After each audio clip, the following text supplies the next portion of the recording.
বিশ্বনবী বলেছেন, একটা মানুষ যদি নামাজের প্রস্তুতির জন্য যদি ওযু যদি করে, আল্লাহর নবী বলেছেন তার সারা দিনের ছোটখাটো পাপগুলিকে তার ওযুর পানির সঙ্গে যেন ছড়িয়ে দেওয়া হবে। তার দাড়িতে পানি দিবে, দাড়ি থেকে যখন পানি ঝরবে তার পানির সাথে সাথে তার গুনাহগুলোকে যেন ছড়িয়ে দেওয়া হবে। ওযু করবেন, ভালো করে ওযু করবেন। এবার নামাজে দাঁড়িয়ে গেলেন, নামাজে দাঁড়িয়ে গেলেন, ইমাম সাহেব তাকবীর দিচ্ছে, আল্লাহু আকবার আল্লাহু আকবার, আশহাদু আল্লা ইলাহা ইল্লাল্লাহ আশহাদু আন্না মুহাম্মাদার রাসূলুল্লাহ। তাকবীর হয় কি হয় না? হয়। কিছুদিন আগে দেখছিলাম, এটা আমি আজকে 2-3 দিন ধরে বলছি। কিছুদিন আগে কোথায় একটা নামাজ পড়তে গেলাম, তা তাকবীর দিতে দিতে আশহাদু আন্না মুহাম্মাদার রাসূলুল্লাহ যখন মুহাম্মদ বলছে তখন একটা লোক দেখছে এরকম জুরি চাচা এরকম কেন করছো? বলছে আমি নবীকে বেশি ভালোবাসি, তোমার কি জ্বলন ধরেছে? আমাকে বলছে আচ্ছা না আমার তো জ্বলন টলন ধরেনি। এই ব্যাপারটা আবার কি? বলছে এটা আমি আগে চোখে কম দেখতাম, নবীর নাম শুনে এরকম করে চোখে করলে চোখের জ্যোতি বাড়ে। আমাদের ইমাম সাহেব বলেছে। তোমার ইমাম সাহেব তো কানা হুজুর, ও তো কিছুই বোঝে না। আশ্চর্য ব্যাপার। আচ্ছা বলুন তো দেখি, নবী খালেক না নবী মাখলুক কোনটা? নবী মাখলুক, তাই তো? মানে নবীকে সৃষ্টি করেছে, তার পিছনে একটা খালেক অর্থাৎ স্রষ্টা আছে না নেই? আছে। তাহলে স্রষ্টা বড় হয় না মাখলুক বড় হয়? স্রষ্টা বড় হয়। এবার আপনাকে একটা কথা বলছি, আল্লাহু আকবার আল্লাহু আকবার কবার আল্লাহর নাম হলো? দুবার, তাই তো? আশহাদু আল্লা ইলাহা ইল্লাল্লাহ কবার হলো? 3 বার। আশহাদু আল্লা ইলাহা, ইলা মানে কে? ইলাহা ইল্লাল্লাহ 4 বার হয়ে গেল, তাই না?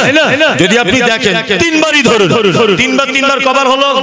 6 বার। ওয়া আশহাদু আন্না মুহাম্মাদার রাসূলুল্লাহ।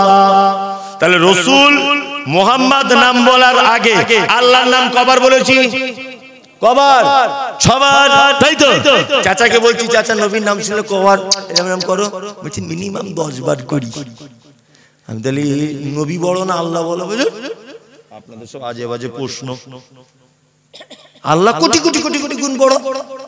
নবীর নাম শুনে যদি এরকম যদি 10 বার করো, তার আগে তো 6 বার আল্লাহর নাম হয়ে গেছে, তাহলে মোটামুটি 6 কোটি বার তোমার এরকম করা উচিত। নামাজ পড়বে কখন? হ্যাঁ, এটা তো বেদাত। আরে এইটা করার কারণেই চাচা তুমি জাহান্নাম চলে যাবে। কি বলছি বুঝতে পারছেন না? মানে মানুষ নিজের ভালো মন্দটা বোঝে না, বোঝে? নিজের ভালো মন্দটা বোঝে না। কি আল্লাহু আকবার, কি আশ্চর্য প্রাণী আমরা।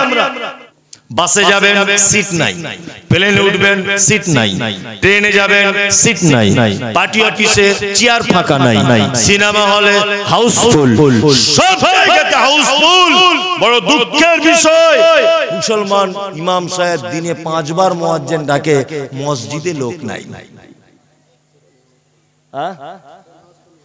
সব জায়গাতে হাউসফুল, মসজিদে আল্লাহু আকবার। ফজরের সময় ইমাম মুয়াজ্জিন 2 জন, আর যদি বুড়ো তাড়া লোক রাতে ঘুম টুম কম হয়, কাজকর্ম নাই, চল মসজিদে গিয়ে বসে থাকি, এরকম কিছু লোক, তাই না? আর কিছু লোক আছে আল্লাহ বলা লোক, তারা মসজিদে যায়। আল্লাহ আল্লাহ তুমি জাতিকে হেফাজত করো, বলুন আমিন। নামাজের জন্য প্রস্তুতি, নামাজের জন্য কটা জিনিসের প্রস্তুতি নিতে হয় জানা নেই। এক, নামাজের জন্য নির্দিষ্ট টাইম আল্লাহ সুবহানাহু ওয়া তাআলা বেঁধে দিয়েছে কি দেয়নি?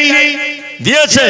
মাশাআল্লাহ, হজ করতে গিয়ে দেখা যায় যে হাজী সাহেব এইখান থেকে 4 লাখ টাকা খরচা করে হজে গেল গো, প্লেনে করে গেছে, আবার মক্কাতে গিয়ে দেখছি ঘরের ভিতরে বসে আছে। ও হাজী সাহেব নামাজ পড়তে যাবেন না কাবাতে? বলছে এরা তো সব রফলি আদাইন করে, এরা তো লামুজাবি, এরা তো আহলে হাদিস, এখন আমাদের টাইম হয়নি। হজে গিয়ে বলছে আমাদের টাইম হয়নি। কি বলছি বুঝতে পারছেন না? আল্লাহু আকবার। হজে গিয়ে সস্তার বড় পাঞ্জাবি পেয়েছে, 4-5টা কিনে নিয়ে এসেছে। সস্তার তসবিহ পেয়েছে, কিনে নিয়ে এসেছে। নামাজের পাটি পেয়েছে, কিনে নিয়ে এসেছে। সস্তার দাঁতন পেয়েছে, কিনে নিয়ে এসেছে। আরে হাজী সাহেব, 4-5 লাখ টাকা খরচা করে হজ করতে গেলে, অথচ আল্লাহর নবী যেভাবে নামাজ পড়েছে, ওই নামাজটা হাজী সাহেব প্লেনে করে ইন্ডিয়াতে আনতে পারেনি, সব কিছু এনেছে। যে কথা বলছিলাম, তার মানে হাজী সাহেব সব কিছু নিয়ে এসেছে, অথচ আল্লাহ রাসূলের সুন্নত পদ্ধতির নামাজ আনতে পেরেছে? পারেনি। কি আশ্চর্য ব্যাপার! নামাজের আগে পবিত্রতা অর্জন করতে হয়, হয় কি হয় না? হয়। নামাজের আগে পবিত্রতা অর্জন করতে হয় কি হয় না? হয়। আল্লাহ তাআলা বলছেন খাশিউন, যারা নামাজে খুব বিনয়ী, ভদ্র, এরা সফলতা পেয়ে গেছে। আচ্ছা বলুন তো, একটা লোক ভদ্র কি কি দেখলে বোঝা যায়? আমি মুমতাজুল ইসলাম জলসা করতে এসেছি, একটা লাল জিন্স প্যান্ট পরে এসেছি, আর সাদা কালারের একটা মানে টি শার্ট, আর মাথা একটা মোটামুটি 1.5 ফুট পাগড়ি বেঁধেছি, একটা লাল ক্যাটকেটে গাড়িতে করে নেমে জলসার স্টেজে আসছি। আচ্ছা আমি যদি জিন্স প্যান্ট পরে জলসায় বক্তব্য দিতে আসি, লোক কি বলবে? শালা বক্তা না হারাম করে বলবে, কি বলবে না? তাহলে একটা মানুষ কতটা ভালো তার পোশাকের উপরও ডিপেন্ড করে, করে কি করে না? আর একটা জিনিস, একটা মানুষ কত ভদ্র তার চোখের পছন্দতেও কিন্তু ডিফারেন্স করে, কি করে না? করে। আমি একটা গাড়ি চেপে এলাম, গাড়িটা এইদিকে লাল স্টিকার, এদিকে কালো স্টিকার, এদিকে সবুজ স্টিকার, এদিকে পিটপিট করে আলো জ্বলছে। আচ্ছা বলুন তো, এই গাড়ি যদি আমি চাপি, লোক কি বলবে? বক্তা না ফচকে ছেলে রে বলবে, কি বলবে না? বলবে। তার মানে রুচি, পছন্দ, পোশাক, এইটাও কিন্তু একটা ভদ্রতার প্রতীক। প্রতীক কি না বলুন?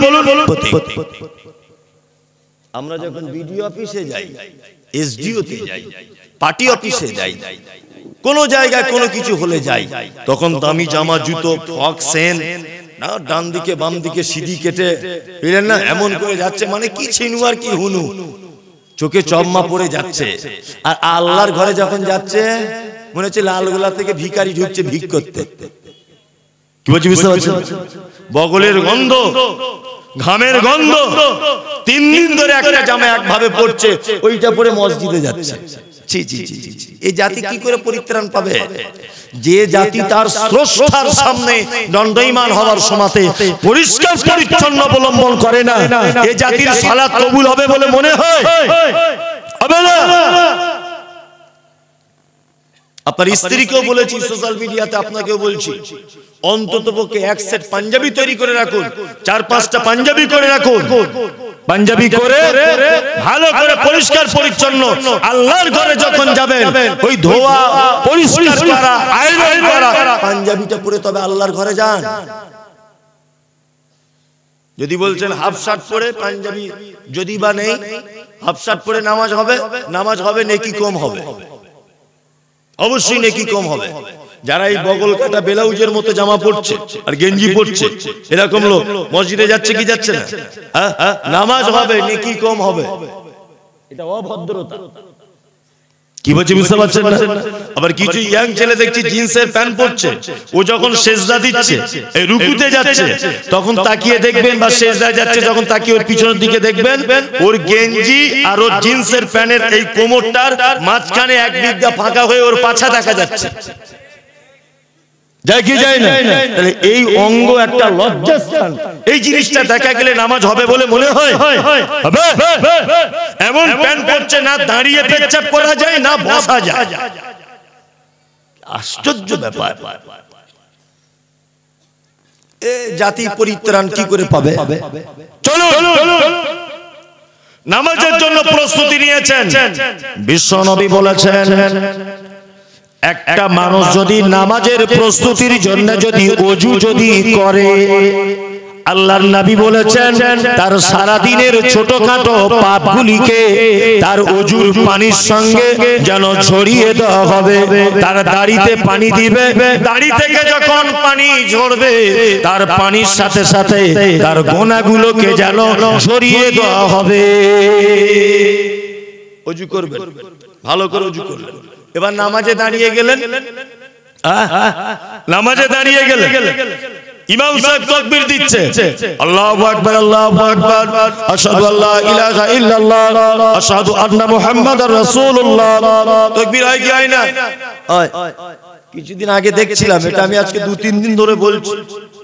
কিছুদিন আগে কোথায় একটা নামাজ পড়তে গেলাম, তা তাকবীর দিতে দিতে আশহাদু আন্না মুহাম্মাদার রাসূলুল্লাহ যখন মুহাম্মদ বলছে তখন একটা লোক দেখছে এরকম জুরি চাচা এরকম কেন করছো? বলছে আমি নবীকে বেশি ভালোবাসি, তোমার কি জ্বলন ধরেছে? আমাকে বলছে আচ্ছা না আমার তো জ্বলন টলন ধরেনি। এই ব্যাপারটা আবার কি? বলছে এটা আমি আগে চোখে কম দেখতাম, নবীর নাম শুনে এরকম করে চোখে করলে চোখে জ্যোতি বাড়ে, আমাদের ইমাম সাহেব বলেছে। বলছে তোমার ইমাম সাহেব তো কানা হুজুর, ও তো কিছুই বোঝে না। আশ্চর্য ব্যাপার। আচ্ছা বলুন তো দেখি, নবী খালেক না নবী মাখলুক কোনটা? নবী মাখলুক, তাই তো? মানে নবীকে সৃষ্টি করেছে, তার পিছনে একটা খালেক অর্থাৎ স্রষ্টা আছে না নেই? আছে। তাহলে স্রষ্টা বড় হয় না মাখলুক বড় হয়? স্রষ্টা বড় হয়। এবার আপনাকে একটা কথা বলছি, আল্লাহু আকবার আল্লাহু আকবার কবার আল্লাহর নাম হলো? দুবার, তাই তো? আশহাদু আল্লা ইলাহা ইল্লাল্লাহ কবার হলো? 3 বার। আশহাদু আল্লাহ ইলাহা, ইলা মানে কে? ইলাহা ইল্লাল্লাহ 4 বার হয়ে গেল, তাই না? যদি আপনি দেখেন 3 বারই ধরুন, 3 বার কবার হলো? 6 বার। ওয়া আশহাদু আন্না মুহাম্মাদার রাসূলুল্লাহ। তাহলে রাসূল মুহাম্মদ নাম বলার আগে আল্লাহর নাম কবার বলেছি? কবার? 6 বার, তাই তো? চাচাকে বলছি চাচা নবীর নাম শুনলে কবার এরকম করো? বলছি মিনিমাম 10 বার করি। আমি তাহলে নবী বড় না আল্লাহ বড়? বুঝলেন আপনাদের সব আজে বাজে প্রশ্ন। আল্লাহ কোটি কোটি কোটি কোটি গুণ বড়, নবীর নাম শুনে এরকম যদি 10 বার করো, তার আগে তো 6 বার আল্লাহর নাম হয়ে গেছে, তাহলে মোটামুটি 6 কোটি বার তোমার এরকম করা উচিত। নামাজ পড়বে কখন? হ্যাঁ, এটা তো বেদাত। আরে এইটা করার কারণেই চাচা তুমি জাহান্নাম চলে যাবে। কি বলছি বুঝতে পারছেন না? মানে মানুষ নিজের ভালো মন্দটা বোঝে না, বোঝে? নিজের ভালো মন্দটা বোঝে না। কি আল্লাহু আকবার, কি আশ্চর্য প্রাণী আমরা। আমি সুগারের রোগী, ডাক্তারের কাছে গেছি। ডাক্তার তো একটু পাগলাটে টাইপের ডাক্তার। তাই গিয়ে বলছে আমার তো খুব সুগার হয়েছে। ডাক্তার বলছে কি করব? ডাক্তার বলছে কিছু করতে হবে না, আলু খাবেন না, রসগোল্লা খাবেন না, চিনি খাবেন না, আর এক কাজ করবেন ফজরের নামাজ পড়ে 1 ঘন্টা করে দৌড়াদৌড়ি করবেন, শরীর দিয়ে ঘাম ঝরবে। আর আমি এই 5 টাকা পাতা 1 পাতা ওষুধ দিচ্ছি, এই ওষুধটা একটা করে দিনে খাবে, আমার ফিটি কিছু লাগবে না। আমি বাড়ি চলে এলাম, আমার বউকে বাড়ি এসে বলছে এই ব্যাপার। আমার বউ বলছে ডাক্তার না ঘোড়ার ডিম, এই 5 টাকা পাতা ওষুধে কাজ হয়? তোমার এত সুগার, তুমি ফটিক ডাক্তারের কাছে যাও তো একবার। ফটিক ডাক্তারের কাছে গেলাম, লেখা আছে 800 টাকা ফি। ডাক্তার দেখে আমাকে বলছে রসগোল্লা খাবেন, আলু খাবেন, চিনি খাবেন, গুড় সব খাবেন, দৌড়দৌড়ি করার দরকার নেই। আমাকে 800 টাকা দেন, মাসে 3 বার করে দেখাতে আসবেন। আর আমি এই 290 টাকা আমার 300 টাকা পাতা একটা ওষুধ দিচ্ছি, প্রত্যেক দিন 2টো করে ওষুধ খাবেন। তাহলে ওর কাছে যদি 3 বার দেখাতে যাই, আচ্ছা বলুন তো মাসে কত টাকা যাবে? 2400 টাকা। আর এরকম ওষুধ যাবে ধরে নেন আরো 2400 টাকা, 24 4800 টাকা, তাই তো? আচ্ছা বলুন তো হিসাব করলে কোন ডাক্তারটা অরিজিনাল ভালো বলুন তো? কোনটা? 5 টাকা। ও আপনাকে অরিজিনাল পরামর্শটা দিয়েছে এবং আপনাকে বাঁচানোর চেষ্টা করেছে। আর ওষুধ কোম্পানি থেকে কমিশন পাবে, প্লাস নিজে প্রত্যেক মাসে 800 টাকা করে 2400 টাকা ঝেড়ে নেবে। এই আমাকে আরো বিপদে ফেলছে, তাই না? আচ্ছা এবার বলুন আমরা অরিজিনাল ভালো বলি কাকে? ইমানদারের সাথে বলি। ওই 800 টাকা কি ভালো বলি? আপনি যতই বলেন ভালো বলি কি বলি না, যে ওই হচ্ছে বাপের ব্যাটারি, তাছাড়া এত টাকা ফি হয়, বলে কি বলে না? বলে। এখন ঘটনা হচ্ছে এই যে আমরা আপনাকে সহজ করে দিয়েছি জান্নাতে যাওয়ার জন্য। আমরা না, আল্লাহর নবী সহজ করেছেন। আল্লাহর নবী বলছেন কি, তোমার আব্বা মারা গেল, তোমার আব্বার জন্য কোনো কাজ নাই, শুধু সাদকায়ে জারিয়া করো। 2, তোমার আব্বা যদি তোমাকে আলেম বানিয়ে যায়, তুমি যদি কোরআন তেলাওয়াত করো, তোমার আব্বা নেকি পেয়ে যাবে। 3, তোমার আব্বা যদি আলেম হতো, দ্বীনের কিছু শিক্ষা যদি কাউকে দিয়ে যেত, তোমার আব্বা তার বিনিময়ে নেকি পেয়ে যাবে। যাবে কি যাবে না? যাবে। বিশ্ব নবী বলেছেন, একটা মানুষ যখন মারা যাবে, সে যদি তার মরণের আগে একবার যদি বলে লা ইলাহা ইল্লাল্লাহ ফাদাখালাল জান্নাত, আল্লাহ নবী বলছেন তার মরণের আগে যদি কেউ একবার যদি বলে লা ইলাহা ইল্লাল্লাহ, ও কোথায় চলে যাবে? কোথায়? জান্নাত চলে যাবে। আপনার আব্বা মারা যাচ্ছে, মৃত্যু শয্যায় রয়েছে, আপনি আব্বার মাথার কাছে বসে বসে বলুন লা ইলাহা ইল্লাল্লাহ, লা ইলাহা ইল্লাল্লাহ, লা ইলাহা ইল্লাল্লাহ। আপনার আওয়াজটা শোনার পরে যদি আপনার বাপের মুখ থেকে একবার যদি লা ইলাহাটা বেরিয়ে যায়, নবীজি বলেছেন ফাদাখালাল জান্নাত, তোমার আব্বা জান্নাত চলে যাবে। ইমাম সাহেবের কাছে গিয়ে বলছে আমার আব্বা প্রায় মরে যায়, ভাব তাড়াতাড়ি করে আসুন।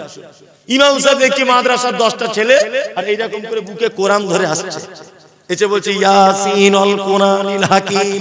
ফেরেশতারা বলছে ওরে সাবধান, নবীজি লা ইলাহা বলতে বলেছে, তুই ইয়াসিন শুরু করলি কেন? ইয়াসিন পড়ার কারণেই তোর বেটাকে, তোর বাপকে জাহান্নাম ঢুকিয়ে দেওয়া হবে, ওটা বেদাত। কি বলছে বুঝতে পারছেন না? ও মরা মানুষের কাছে ইয়াসিন সূরা পড়তে যাবে কেন? হারামখোর জীবনে বেঁচে থাকা অবস্থায় কোরআন পড়েনি, আর মারা যাচ্ছে মাথার কাছে পাড়ার মেয়ে ছেলেরা বসে দুলে দুলে সূরা ইয়াসিন আর সূরা রহমান পড়ছে। পড়ে কি পড়ে না অনেক সময়? আপনাদের এখানে পড়ে? কি অবস্থা! কে তোমাকে ইয়াসিন পড়তে বলেছে?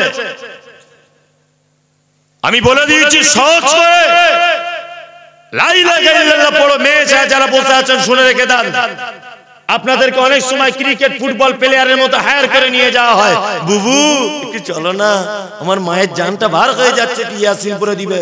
বুবু তুমিও গুনার কাজ করলে, যে মারা যাচ্ছে সেও গুনার কাজ করলো, যে ডেকে এনেছে সেও গুনার কাজ করলো, ওটা বেদাত।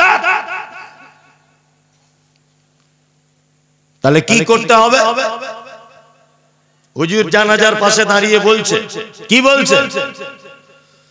যে মারা গেছে আল্লাহর রাস্তায় ক্ষমা করে দেন, ঋণ টিন যদি করে থাকে তাহলে বেটাদেরকে বলবেন দিয়ে দিবে। যারা কবর টবর খুঁড়েছেন, আপনারা 4 দিনের দিন সকাল 10টা থেকে আপনাদের দাওয়াত চলে আসবেন, আর 40 যেদিন হবে সেদিন 4টে গরু জবাই করা হয়েছে, জনমের খাওয়া খেয়ে যাবে। অনেক জায়গায় ইমাম সাহেবরা বলে না, ওরে মরে যাওয়াটা আনন্দের সংবাদ না দুঃখের সংবাদ? সংবাদ যদি দুঃখের হবে তা গরু কেন জবাই করতে যাবে? দুঃখের সংবাদে গরু কেন জবাই করবে? ছি ছি ছি ছি, ওর বাপ বেঁচে থাকা অবস্থায় জীবনে এক মুঠা ভাত দিইনি, আর মারা গেছে আর হাট থেকে 4টে বলদ গরু কিনে এনে জবাই করছে। আসলে গরু বলদ নয়, ও নিজে বলদ। আশ্চর্য ব্যাপার। চলুন মসজিদে যাচ্ছেন, সালাত শুরু হয়ে গেল, দাঁড়িয়ে গেলেন, তাকবীরে তাহরিম, হারাম শব্দ থেকে তাহরিম মানে নিষিদ্ধ। নামাজে আর কোনো কাজ করতে আপনি পাবেন না, নামাজে কোনো কাজ করা যায়? এতটুকুর পারমিশন আছে, যেখানে সেজদা দিবেন হঠাৎ করে দেখতে পাচ্ছেন পাথর আছে, একবার হাত দিয়ে নাড়িয়ে দেওয়ার পারমিশন আছে, দ্বিতীয়বার নয়। অনেক লোক নামাজ পড়তে পড়তে দেখছি টুপিটা দিতে মনে ছিল না, মনে পড়েছে নামাজ পড়তে পড়তে টুপি নেই, ও পকেট থেকে বার করে, বার করলি চট করে দিয়ে দেশে এক হলো, বার করে দেখছি জুত করে ফুঁ দিয়ে ফুলিয়ে তাকে মাথায় দিচ্ছে, ওর নামাজ বাতিল,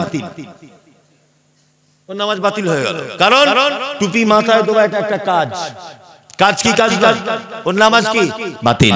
আল্লাহ তাআলা জান্নাতের বর্ণনা দিতে গিয়ে বলছেন খাশিউ, যারা নামাজে খুব বিনয়ী, যারা নামাজে খুব ভদ্র। রমজান মাসে তারাবি হচ্ছে, কিরাত করছে হাফেজ আলহামদুলিল্লাহি রাব্বিল আলামিন আর রহমানির রহিম মালিকি ইয়াউমিদ্দিন। মুসল্লিরা বলছে এখন যাতে উঠতে পারেনি হাফেজ সাহেব, হাফেজ না ঘোড়ার ডিম কি কোরআন পড়ছে? এত আস্তে আস্তে বললে হয়? এত রাকাত তারাবি আর 12টা বেজে যাবে। আর দামি হাফেজ আন না, দামি হাফেজ এসে নামাজ ধরেছে আলহামদুলিল্লাহ জালিন, এক নম্বরে হাফেজ রে, কঠিন হাফেজ, এর সামনে দাঁড়ানোই মুশকিল। অথচ ও যে কি তেলাওয়াত করেছে ফেরেশতারাও ভাবতে মনে হয় অবাক হয়ে যাবে যে কি কখন কি বললো। বলছে কি বলছে না?